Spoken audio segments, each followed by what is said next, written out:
Yan mga kalingap, isang mapagpalang morning. Maulan na morning na naman dito mga kalingap sa Dait. So ngayon ay ito tayo duty kay Kalingap Rob at bigla tayong napasugod dito. Alam niyo po ba ito? Parang ay grabe, sobrang ganda naman kasi. Kita natin sa reaksyon ni Kalingap Rob sa sobrang tuwa eh.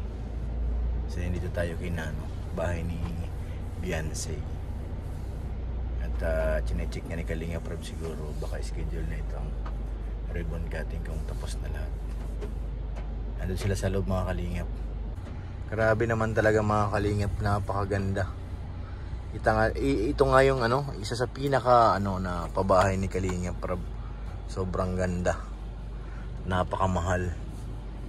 Kumbaga yan talaga ang sa lahat ng pabahay ito na ang pinaka ngayon high expenses at pinakamaganda. Kasi imagine yan, up and down mga kalingap. Sa makakahanap ng pabahay natin ni Kalingap Rob noon ay hindi ganyang kataas. Deserve naman yan ni Beyonce. At nakita ko po mga kalingap, may kwarto si Beyonce sa baba. Loko ko nga si Papa Eds na nakaraan na ay kwarto nila yan sa baba. Siyempre may garahe din, may parking ngayon ang tawag dito, may rampahan. Kung may sasakyan na si Beyonce, madali natin tricycle nila. Pwedeng akyat dyan. Dito naman sa kabila, yan, napansin niya kanino naman yan? Kay Dr. Love. Mga manggagawa ni Dr. Love. Kahit naulan, tuloy ang trabaho. Sila Kalingap Rob nasa loob na, pumasok na. Check na yan kung ready to na. Pwede nang i-ribbon cutting kasi para makalipat na rin sila Beyonce dito. Ang isang pinakamagandang balita dyan, once na ribbon cutting yan, na house blessing, ay si Edo hindi na mahihirapan. Kasi napakalapit lang nito mga kalingap sa Dait. Isa ito pinakamalapit na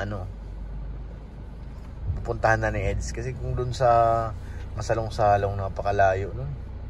Tapos pag alanganing oras pa, delikado. At least dito, pag dito lang siya, dali lang, malapit lang ay. Napakaganda naman Tapos yung yung nakita niya yung overlap na yun, spandrel, same kami niya ni Beyonce.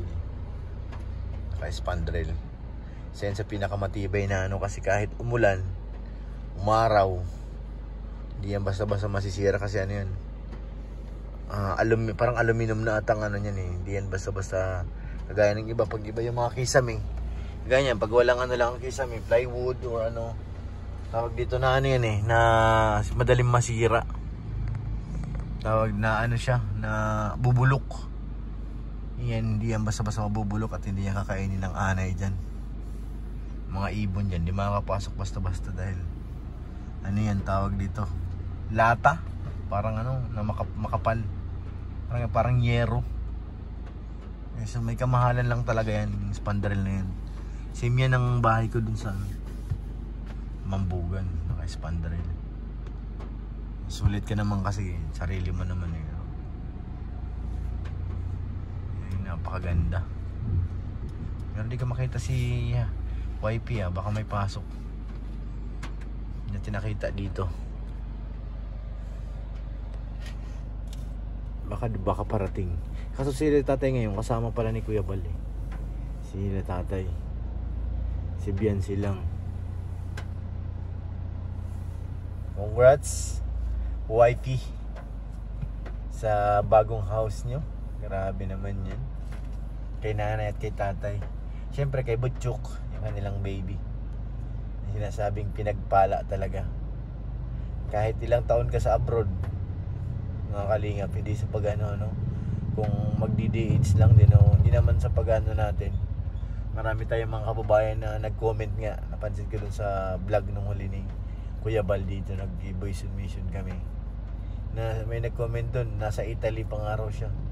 Ilang taon na siya sa Italy pero hindi pa daw siya nakapagpatayo ng ganyang kaganda na bahay ni Beyonce. Napakaswerte, grabe. Siguro na-imagine ko mga kalingap nung araw nung si tatay sila Beyonce. Hindi nila siguro inisip na maging ganyan ang bahay nila, no? Instant 3 million budget. Bira. Congrats muli kay Beyonce. Sana makita natin si Beyonce kung dadating ba ito kasi Eds. Narating ba dito? Grabe, masisipag itong mga Dr. Lab. May beam pa pala sa taas, may biga. Kahit umuulan, tuloy ang trabaho.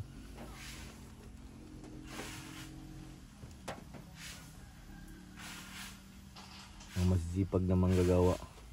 Ranas natin yan mga kalingap dahil nanggaling din ako dyan. Yan po ang unang ko. Nung nag-asawa ko yan, simulan nag-asawa. Nang construction po ako kasi ang kita namin sa palengke nung araw ay kulang. Mas malaki ang sahod sa pang-construction. Kaya mas ginusto ko dyan dati. Tagal, ilang taon. Construction. Ulan araw. Tapos hanggang sa napasok ako sa building. Tapos maganda sa building kasi medyo malaki-laki ang kita. Building ang ginagawa namin. Talagang ranas natin yan. Lalo pag baguhan ka pa lang na nag-a-apply dyan. Mapahirapan ka pag helper ka. Kahit skill, basta bago kang pasok sa construction. Matik yan. Ang mo ay talagang mahirap. Kaya relate tayo dyan. Pero ang umano sa aking attention talaga yung sinabi kong pag natuto ko mag-drive, magbabago ang takbo. Kasi ang construction talagang yun at yun lang ang kita namin linggo-linggo eh.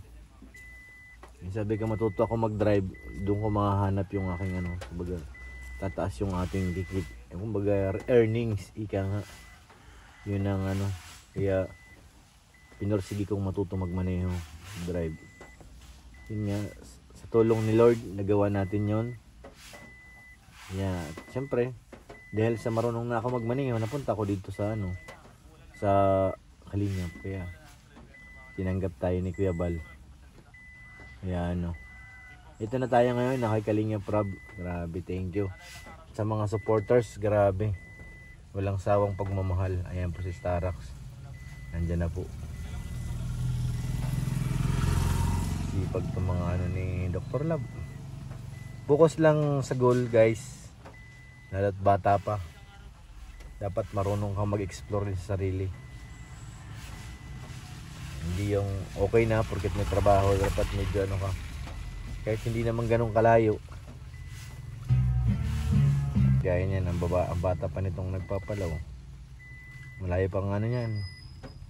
Dapat matuto kang mag-skill. Para naman, magmason. Carpenters, pag helper ka lang, naku po, kawawa.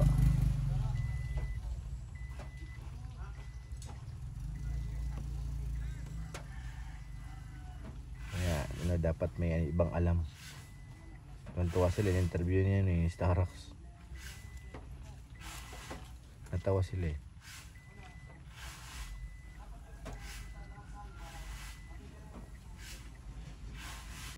So yun, nag-tiktok pa.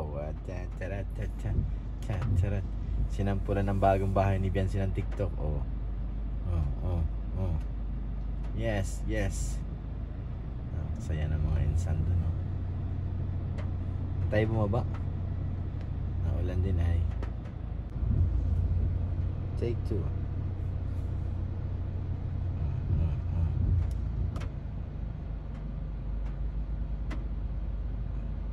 Hato guys. Fuck, grabe si Yoyo.